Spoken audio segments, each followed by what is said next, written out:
when and all the scenes with the parents, he said, this is like a Robert Altman movie. This is like nothing I've ever seen before.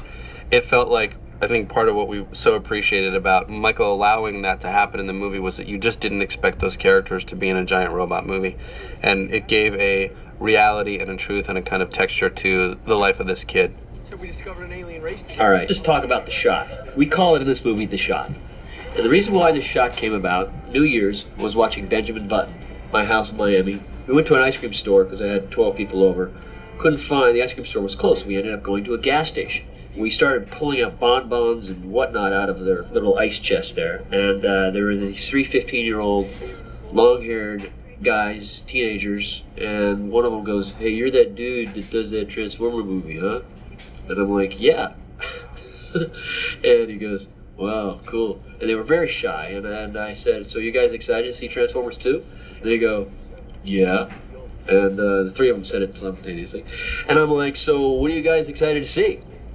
And I would think, I don't know, robots, Optimus Prime, something. They go, literally together, the hot chick. So we shot this scene after New Year's. And I'm like, Megan, we're just going to get this shameless shot out of the way. And she was game for it.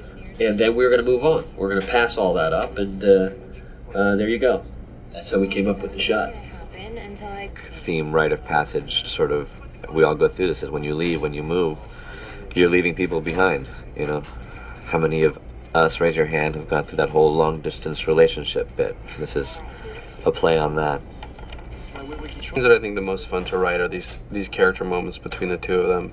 Because in a movie like Transformers, they have to feed the rest of the movie. Yeah, they do, and there's such a drive and pace to these movies that you really, you know, as writers, you really crave, like, being able to live in those scenes as long as you possibly can. And it was interesting, this whole scene with the kitchen bots was a scene that Michael had in mind very early on in the movie. And we talked about it and debated it with him a lot because... We fought about it. Yeah, because it felt like on some level was it interrupting the rhythm of the relationship story, and I think Michael has what he... It's, right. It's a funny thing, he calls it the anti-kid fun button. He said, don't ever press the anti-kid fun button. He's got a really amazing compass for when kids are going to like an idea. And it was interesting because certainly I think sitting in the theater and hearing kids respond to that, to the kitchen bots, which we had debated with him about, they really liked it. So, you know. And yet I would still argue we could have cut this whole sequence and put story real estate elsewhere. But there's nothing that it's fun. Yeah. And that's the thing, is like, it's a weird balance, I think, of, that's why we really like working with Michael, is that there's always a balance between, you know, I think story elements and set pieces that only someone like Michael can do, really only Michael can do, period. And it's a give and take. We're like, we have this sweet story of the parents having to let go of their son going to college. It's great. And then the kitchen bots are going to destroy the place. You know? And, you know, you always find a way to make it work. I think there's a really nice, healthy respect there that we have for each other. Oop, that faceplant. Oop, that wasn't meant to happen. Quite agile for his age, I'm going to say. Second no-no, meaning like my effects crew, God bless them, but we shot at this house. This is near downtown, and it's obviously a wood shingle house. When Bumblebee blew the house apart, we built a 5-foot extension on the real house, and it was made of light balsa wood. Had it inside, and it's there when you start seeing Dad walk across. He's walking past this breakaway set. Anyway, Bumblebee blows the house up. Next day we come back, and we've got our fires in there with gas bars and whatnot. And what they do is they're supposed to build like a total fireproof pocket, so it isolates the house, the real house, from our fake set. And somehow we have the firemen extras that are there on the set. They said to our effects guys, hey, John Fraser, I think we got some smoke coming off on the left side of the house out of the vent. And I stopped shooting, and then all of a sudden you hear running around in an attic, because it's a wood house, bum, bum, bum, bum, bum, bum, bum, bum, bum, bum, bum. And then I see a guy getting up on a ladder, and then I hear the guy, Jim Swam, yell, someone give me a fire extinguisher! Then we start seeing more smoke coming out of the right side of the house. Then I'm like going, uh-oh. This isn't good. This is a real house. This woman, I gave her my word, and I'm always very good with locations. This woman really cares about her house, and she's taking a lot of pride in her house. And then all of a sudden, there's a lot more smoke. And then all of a sudden, my assistant director, KC, goes, all right, guys, everyone get out of the backyard. We then have one fire company come with 5 trucks. That fireman comes around out of the truck. He doesn't want to talk to anybody because his idea, he wants to assess the situation.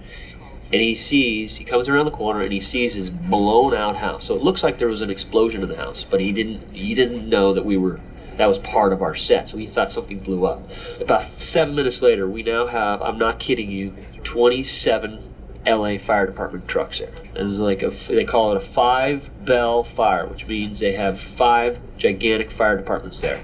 And guys start climbing up on the roof. And we're kind of filming this as well because I'm like, oh my God, if we lose this lady's house. And the firemen, what they do is they go underneath where the supposed fire is, because what's interesting about fire, what you see in backdraft, is it will fake you out. It will go through walls, it will whisk through little cracks, and it travels in a very weird way through walls, and it can end up somewhere total different place in the house. So the firemen are on the roof, and you've got video of me saying, they're going to me for some reason. Should we cut it? And I'm like, cut it. And which means they're popping the hole underneath the bathroom, and they're cutting a big hole in the roof. It turns out we actually put out the fire before all the trucks got there. Jim Schwam actually did with a fire extinguisher. So that was a close day. All right, it's a very funny story. There's this eye doctor I know, this woman, she's from India. She goes, I want you to meet my friend. I'm like, who's your friend? She goes, he's a numerologist. I'm like, ugh, I don't believe in psychics or numerologists. I don't even know what a numerologist is. So she goes, I want you to see this numerologist. So I'm like, okay, fine, just to entertain you. This guy comes over to my house. He's some famous numerologist from India. He doesn't know anything about me. He starts writing down numbers. He wants to know my addresses, my telephone numbers, my birthday, blah, blah, blah, blah, blah. And this was on a Sunday, and he goes, I'm sensing a fire. I'm sensing a fire. Check out your work. I need you to check out your work. So I have, the next day, which is Monday, we check my office. I have an electrician go through all the electrical stuff. Tuesday is when we have the fire at the house. Now, I don't know. This is where I work. I worked at this woman's house, so maybe that's what it was. Runner was kind of a late addition in our writing phase. You remember that? Was it late? Yeah, there was no late. We had 3 months to write. Yeah, it's true. Late being week 2 or Thursday. Something. Yeah. But what was happening was that we felt like there was some through line missing between them, like a way to carry their just to connect it all. Yeah. Like how do you what's the line? What's the arc of when you go away? Right. And you leave, and you're going to try a long distance thing or not, and like at least by our thinking that there was some organic to the idea that they had not fully committed yet to I Love You, and that was going to be the journey of their story.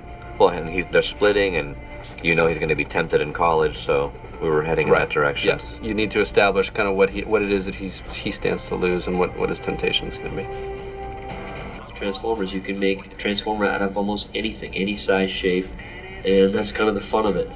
And I think it was fun to play with the movements. I remember pitching this idea out of just having these 2 wheels that go end over end to my artists. And then I'd work with the artists simultaneously working with Steve Yamamoto, my previs guys, and he would take just the raw form, a raw shape, and I said, let's work on just the motions of these things. So early on, before doing animatics, he would do animatics of just different movements of what we could create. And so that's kind of like a fun experiment period for me, and when we're starting to create the movie.